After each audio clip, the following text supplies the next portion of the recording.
un jour, alors que Vivien se lavait les dents et ne se rasait pas la barbe, il découvrit une montre. Elle était si jolie, si fine, si délicatement posée, et pourtant, elle était dans la salle de bain. Vivien prit son courage à deux mains et dit « Dis donc Steph, la montre, tu sais qu'elle a rien à faire dans la salle de bain ?» S'ensuivit une discussion très longue et particulièrement inintéressante, à base de « Tu sais ce qu'on peut se faire manger ce soir ?» et de « On va peut-être prévoir une lessive pour demain ?» Autrement dit, le message était bien passé.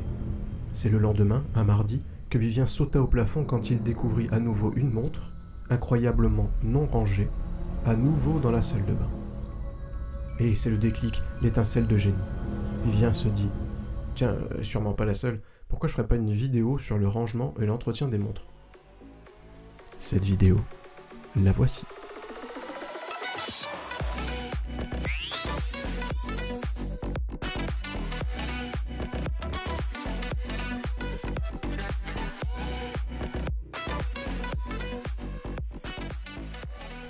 Bonjour à tous et bienvenue dans cette vidéo plutôt spéciale. Alors que l'on ait une montre, 5 montres ou 10 montres, eh bien c'est un certain budget, ça prend de la place, et du coup tout ce qu'on a envie, eh bien c'est qu'elle dure le plus longtemps possible et dans le meilleur état possible. Alors à travers cette vidéo, je vais vous donner quelques conseils qui sont basés sur mon expérience personnelle, donc ce ne sont pas des conseils qu'il faut forcément prendre au pied de la lettre.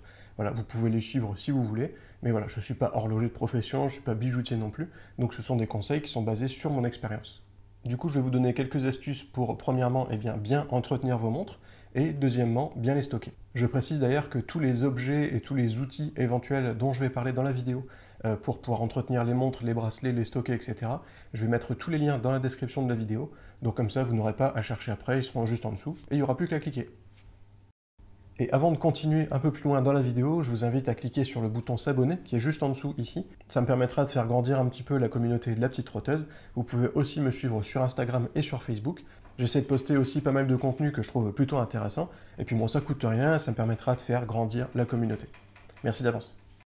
Alors, premièrement, du coup, pour entretenir la montre, on va commencer par la montre en elle-même, c'est-à-dire non pas le bracelet, mais bien l'ensemble boîtier, la carrure, le cadran, le verre, etc. Alors, ce que je vous conseille, déjà premièrement, c'est de faire un petit entretien régulier, plutôt que d'attendre 1 an, 2 ans et devoir faire, entre guillemets, un gros nettoyage de printemps. Ce sera plus simple de faire un petit nettoyage de temps en temps, une fois par mois par exemple, ou une fois tous les 2 mois, pourquoi pas, plutôt que de devoir récurer en profondeur les boîtiers des montres, et c'est comme ça en plus qu'on risque de l'abîmer. Le meilleur outil que je vous conseille pour entretenir le boîtier d'une montre, c'est un chiffon microfibre. Alors évidemment, il faut qu'il soit propre et sec. Je vous recommande dans un premier temps d'essayer avec un chiffon qui soit neuf dans l'idéal, ou alors que vous soyez sûr qu'il soit vraiment nickel en termes de propreté, et sec, c'est-à-dire sans utiliser de produit. Si vous voyez que vraiment la montre est fort encrassée et qu'elle mérite un petit peu d'humidité, vous pouvez essayer avec des chiffons à lunettes, type les chiffons vus, un peu qu'on trouve dans le commerce, ou alors du produit à lunettes aussi qui existe chez tous les opticiens. Par contre, je vous déconseille d'utiliser des produits comme ça à chaque fois, parce que c'est des produits qui sont quand même un petit peu corrosifs. Alors c'est pas de l'acide, évidemment, ça va pas tuer la montre d'un seul coup, mais ça peut par exemple abîmer le vernis qu'on va trouver sur le verre d'une montre. Faites très attention aussi, quand vous allez passer un coup de chiffon sur votre montre, à ce qu'il ne reste pas de poussière épaisse. Ça peut paraître bête, mais s'il y a des grains de sable sur le verre de la montre et que vous passez un coup de chiffon bien fermement dessus, vous allez rayer la totalité du verre. Même un verre en saphir, on peut dire ce qu'on veut, c'est très difficile à rayer, mais en frottant bien comme il faut et en étant bien motivé, c'est sûr qu'on y arrive. Du coup, si la montre est fort encrassée et que par exemple il y a des grains de sable ou des poussières assez épaisses dessus, je vous conseille avant de passer un coup de chiffon, c'est d'utiliser une petite brosse. Alors il existe des brosses très adaptées à ça, qui sont d'habitude destinées aux appareils photo. Donc ce sont des brosses avec des poils très doux et très fins, et en même temps très souples. Donc ça ne va pas frotter très fort, mais justement il vaut mieux y aller doucement pour enlever le plus gros, un petit coup de chiffon, à la rigueur un coup de produit encore une fois, mais vraiment si c'est nécessaire. Après, si c'est une montre qui est étanche, c'est-à-dire on va dire à plus de 10 ATM pour être tranquille, vous pouvez aussi la passer un petit peu sous l'eau. C'est pas forcément la meilleure façon de nettoyer une montre, mais je dirais que pour enlever une substance un peu collante ou un peu grasse par exemple, ça peut être un bon début. Et du coup ça, on y reviendra ensuite, mais un des bons moyens aussi d'entretenir sa montre, c'est de bien la stocker, et par exemple, ne pas la poser côté verre quand vous ne la portez pas. Ça c'est vraiment la pire chose à faire. Ensuite, on va parler de l'entretien du bracelet, et c'est là que c'est le plus difficile, entre guillemets, mais vous allez voir, je suis sûr que vous allez y arriver. Déjà, premièrement, avant même d'entrer dans l'entretien en lui-même, ce que je vous conseille, si c'est un bracelet qui est fort abîmé, qui ne vaut pas trop cher, on va dire, si c'est pas un bracelet très haut de gamme par exemple, il peut être beaucoup plus facile de le remplacer. On trouve beaucoup de bracelets de montres maintenant à des prix très accessibles. Je vais vous mettre des liens dans la description, mais j'ai aussi fait un article sur la petite trotteuse. On va les trouver entre 10 et 15 euros pour les premiers prix. Après, ça monte aussi très très vite, mais forcément, plus le prix est élevé, plus on va avoir des matériaux nobles, et plus la qualité peut aussi être au rendez-vous. La première chose à laquelle il faut faire attention quand on veut nettoyer son bracelet de montre, c'est la matière de ce bracelet. On va parler du cuir, du métal, des bracelets NATO et des bracelets en silicone. Il existe encore d'autres matières qu'on peut retrouver sur les bracelets, notamment les bracelets en liège, les bracelets en tissu, en coton, etc. Je ne vais pas rentrer dans le détail de ceux-là puisqu'ils sont beaucoup plus rares de toute manière, et puis je ne les connais pas assez pour pouvoir vous donner des conseils. Pour les bracelets en cuir, je ne vais parler que des bracelets en vrai cuir, c'est-à-dire que ceux qui sont un revêtement plastique qui imite du cuir, moi je vais les mettre de côté, parce que de toute façon, en termes d'entretien, un simple coup de chiffon très légèrement humide à la rigueur s'il faut, ça suffira amplement. La chose que va craindre le plus le cuir, c'est l'humidité, que ce soit de l'humidité qui est due à la transpiration, à un lavage de main, à une douche, un bain, à une piscine, à la mer, etc. Le cuir va vraiment craindre toute cette humidité-là. La première chose à faire pour bien entretenir et pour bien préserver surtout un bracelet en cuir, c'est d'éviter de porter un bracelet en cuir quand vous savez que vous allez être soumis à une humidité comme ça. Moi je sais que par exemple l'été, j'ai tendance à pas mal transpirer au niveau du poignet. Alors, je sais ça peut paraître dégueulasse, mais bon c'est comme ça. Et du coup je préfère privilégier des montres qui ont un bracelet NATO ou un bracelet en silicone ou même en métal à la rigueur, plutôt que des bracelets en cuir qui eux vont prendre cher quasiment instantanément. Deuxième petit conseil qui paraît encore une fois tout bête, c'est si vous faites la vaisselle, si vous prenez une douche, si vous prenez un bain et encore plus si vous allez à la mer, je sais que c'est pas forcément marrant, mais il vaut mieux enlever sa montre plutôt que d'aller faire subir au cuir une humidité aussi importante que ça. Ensuite, si le bracelet a été soumis à une humidité, on va dire, relativement importante, qu'en gros il est un petit peu moite, un petit peu mouillé finalement, ce que je vous conseille, c'est de le laisser sécher au moins le lendemain, voire le surlendemain. En gros, le laisser sécher entièrement. Et pour ça, il vaut mieux, c'est le laisser sécher à l'air libre. Il ne faut pas le soumettre à un sèche-cheveux, il ne faut pas le poser sur un radiateur, encore moins devant une cheminée, et encore moins dans un four, évidemment. Il vaut mieux le laisser sécher à l'air libre. À la rigueur, vous le posez sur une petite serviette ou un petit torchon si vous voulez. Mais le fait de le chauffer à une température élevée, ça va déformer les fibres du cuir, en fait. Et du coup, le bracelet, il sera plus très beau après. Toujours à propos de la transpiration, c'est l'instant le plus glamour de la vidéo, ça c'est évident. Si vous savez que vous allez transpirer quand même pas mal du poignet, ce que je vous conseille, c'est de changer de bracelet pour votre montre. Si vous n'avez qu'une seule montre, on peut acheter d'autres bracelets très facilement. Les bracelets NATO, par exemple, qui résistent très bien à l'humidité et qui coûtent en plus vraiment pas cher. On en trouve à partir de 5-6 euros très facilement. Et eux, ils vont permettre de porter la montre tous les jours sans risquer d'abîmer le bracelet. Pour les bracelets qui sont aussi dans un beau cuir, c'est-à-dire un cuir de bonne qualité, relativement haut de gamme, il existe des laits qu'on peut utiliser pour entretenir le cuir. Personnellement, c'est pas quelque chose que je fais très régulièrement. Je l'ai fait sur un ou deux de mes bracelets de montre, mais pas plus souvent que ça, parce que simplement, j'en ai pas forcément ressenti le besoin, et je trouve pas que ces laits soient super efficaces. Je pense que leur utilité se voit plus sur du long terme. Alors si vous avez une montre avec un seul bracelet dans un beau cuir, je vous conseille d'investir dans un petit produit comme ça, c'est sympa, ça coûte pas très cher, c'est facile à utiliser, et puis de toute façon, ça fera pas de mal. Ensuite, seconde matière de bracelet, on va parler des bracelets en métal. Leur entretien, il est beaucoup plus facile. On va premièrement utiliser un chiffon microfibre sec pour enlever les impuretés qui seront à la surface du bracelet, les éventuelles traces de doigts ou de quoi que ce soit. Si le bracelet est fort encrassé, vous pouvez aussi le nettoyer avec une petite brosse, par exemple une brosse à dents, et un petit peu de vinaigre blanc. Alors évidemment, pas du vinaigre de vin rouge ou quoi que ce soit, mais bien du vinaigre blanc. Alors pour ça, évidemment, il faudra enlever le bracelet de la montre, je ne précise pas, mais ça me paraît logique. Et du coup, avec une petite brosse, frotter assez délicatement, il ne faut pas y aller comme un dingue. Il vaut mieux prendre un petit peu de temps et ne pas abîmer le bracelet, plutôt que de frotter comme un fou. Il existe aussi des nettoyeurs ultrasons qui vont permettre de nettoyer encore plus en profondeur les bracelets, alors surtout en métal, c'est là que ça va marcher le mieux. Personnellement, j'en ai un, je l'utilise très rarement parce que je ne trouve pas que ce soit super efficace. Donc je ne le conseille pas forcément parce que ça coûte facilement une trentaine voire une quarantaine d'euros. Et je trouve que pour l'utilité que ça a, finalement un petit nettoyage à la brosse à dents et avec un petit peu de vinaigre ou même du liquide vaisselle, ça fait amplement l'affaire. Ensuite, troisième matière de bracelet dont je vais vous parler ici, ce sont les bracelets NATO. Alors les bracelets NATO sont en nylon, il faut savoir qu'ils ont été pensés pour l'armée à la base, donc ils sont très résistants, ils sont pensés pour être résistants à l'humidité, à la chaleur, aux secousses, enfin bref, c'est quasiment incassable. Alors évidemment ça peut s'user et ça peut se salir. Vous pouvez le nettoyer à l'eau, encore une fois avec une petite brosse, avec un petit peu de savon. Vous pouvez aussi le passer au lave-linge. Alors moi je l'ai déjà fait. Alors évidemment, il ne faut pas faire une machine à 90 degrés. Mais voilà, si vous faites une machine à 30 degrés, par exemple, vous mettez le bracelet dans une poche de pantalon qui va au lavage. et du coup le bracelet sera nettoyé comme ça de façon plutôt indirecte. Ça marche plutôt bien, c'est assez efficace, et je dirais que ça évite de trop s'embêter. Pour les bracelets NATO qui sont donc en nylon, on va privilégier un séchage à l'air libre.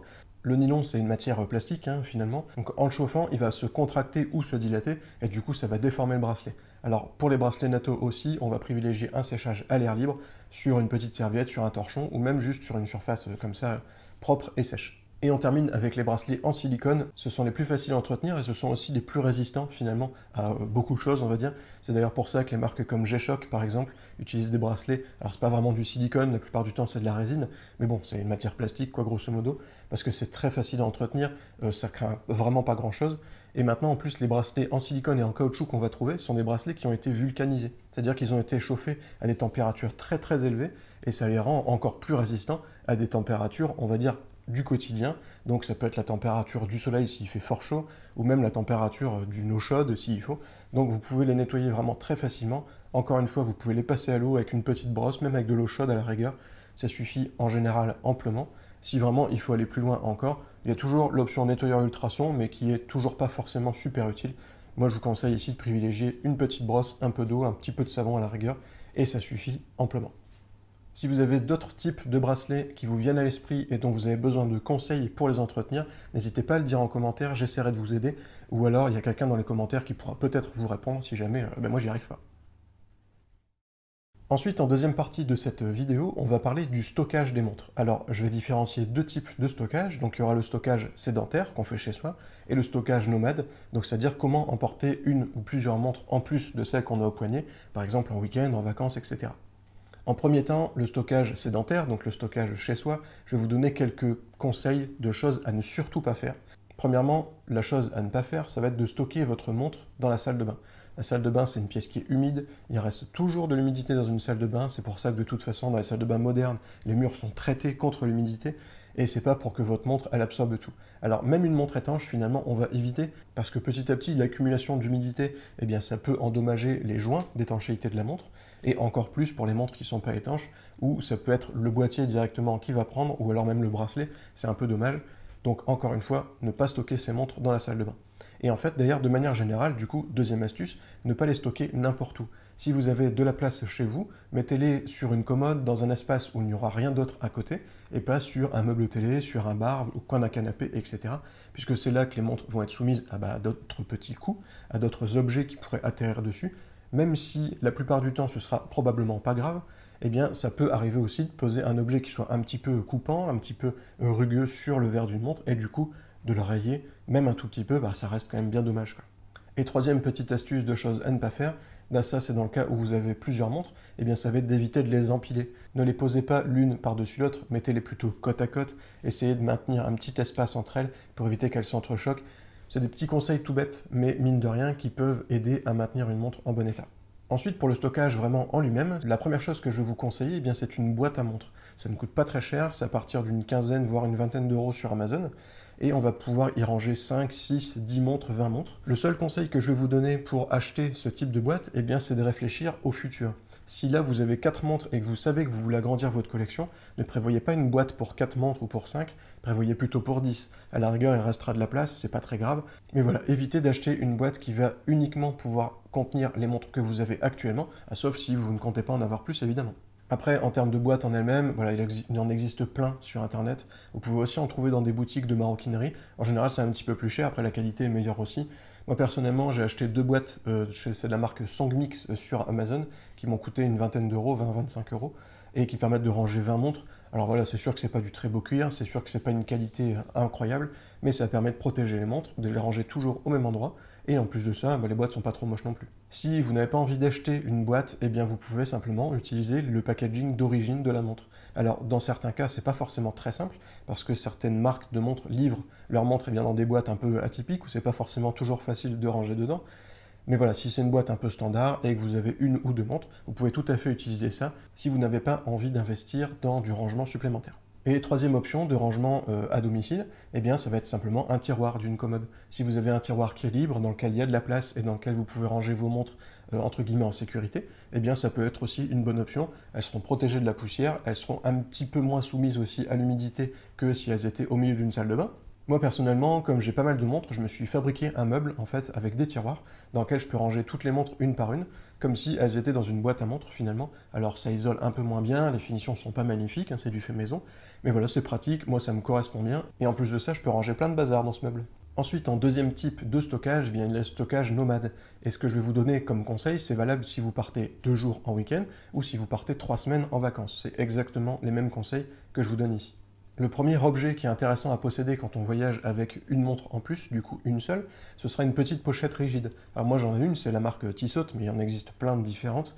Ça coûte vraiment pas cher, on en trouve sur AliExpress, sur Amazon, enfin sur plein de sites comme ça. Alors la plupart du temps c'est des boîtes qui sont faites en Chine, on va pas se mentir, la qualité est pas incroyable, on va pas se mentir là-dessus non plus, mais voilà, ça va permettre de bien protéger la montre quand même quand vous partez en vacances. Si vous avez un sac de voyage qui est souple, ça c'est la meilleure des options, puisque c'est rigide, ça va amortir un petit peu les coups. Et encore une fois, ça coûte vraiment pas cher. Le problème de ce genre d'étui, c'est que ça ne va contenir qu'une seule montre. L'option que moi je préfère quand je pars en vacances, que ce soit encore une fois en week-end ou pour plusieurs semaines, eh bien c'est d'utiliser un watch roll ou une marmotte. Donc c'est un étui en fait qui s'enroule sur lui-même dans lequel on va pouvoir ranger plusieurs montres. D'ailleurs pour cette vidéo j'ai un partenaire, c'est la première fois, et qui est Grandval. Donc Grandval c'est une marque de montres à la base, et il fabrique aussi des watch rolls qui sont plutôt très réussis. Alors cet étui il est fait en cuir, c'est du cuir véritable qui est fait à la main en France en plus, et il va permettre de ranger 2 montres plus une ou 2 cartes, ou on va dire des petits accessoires en plus. Je trouve qu'il est très très propre, il est très bien réalisé, on sent que c'est du beau cuir, et j'aime aussi beaucoup ce côté artisanal justement, où tout n'est pas parfait, où les découpes, alors c'est très propre, hein, attention, mais voilà, les découpes sont pas forcément parfaitement droites partout, on a des petites irrégularités, mais voilà, ça fait aussi le charme de l'objet, donc c'est un très bel étui que je vous conseille sans problème, je vous mets le lien dans la description, et de toute façon je vais en faire un test complet sur lapetitetrotteuse.com. Voilà, pour voyager, moi la marmotte c'est vraiment ce que je préfère. Il suffit d'enrouler 2 ou 3 montres en plus dedans. Il existe aussi des marmottes pour 6 voire 10 montres. Alors très honnêtement, il faut vraiment avoir besoin d'emmener ça parce que après ça pèse aussi un certain poids, puis c'est pas forcément facile à trouver. Des marmottes, il en existe beaucoup. Je vous invite à privilégier celles qui seront dans des bons matériaux, c'est-à-dire du cuir, c'est-à-dire du coton ciré aussi. C'est une très bonne matière qui va bien protéger les montres. Alors attention, les marmottes, ça reste souple, c'est-à-dire que si vous la mettez dans un sac de voyage qui est souple, comme un sac week-end par exemple, eh bien il faudra faire attention au coup que vous pourrez donner dans ce sac, puisque ça ne va pas protéger la montre aussi bien qu'une pochette rigide. Par contre, si vous mettez dans une valise, même qui part en soute dans un avion, moi j'ai déjà fait plusieurs fois sans problème, vous mettez la marmotte au milieu des affaires, au milieu des vêtements, et là il n'y a plus aucun problème, tout est bien calé, et les montres seront en aussi bon état une fois arrivées. Voilà, cette vidéo est terminée, je vous ai donné quelques conseils pour entretenir vos montres et pour bien les stocker. Alors j'espère que je n'ai rien oublié. Si vous avez besoin de conseils en plus ou d'astuces en plus, ou que certaines choses que j'ai dit ne sont pas très claires, n'hésitez pas à le dire en commentaire, j'essaierai de mieux m'expliquer. C'était assez nouveau pour moi de faire ce genre de format, je trouvais ça assez intéressant. Moi personnellement, je suis assez maniaque envers mes montres, j'y fais vraiment attention. Ceux qui ont acheté des montres sur la boutique de la petite trotteuse l'ont remarqué, de toute façon, les montres sont en super état. Donc c'est pour ça que je me sentais assez légitime à faire cette vidéo. Merci d'avoir regardé la vidéo, n'hésitez pas à vous abonner, à aimer la vidéo, à la partager aussi. Et puis on se dit à très bientôt pour de nouvelles vidéos, de nouveaux tests, de nouveaux articles, etc. À bientôt, ciao!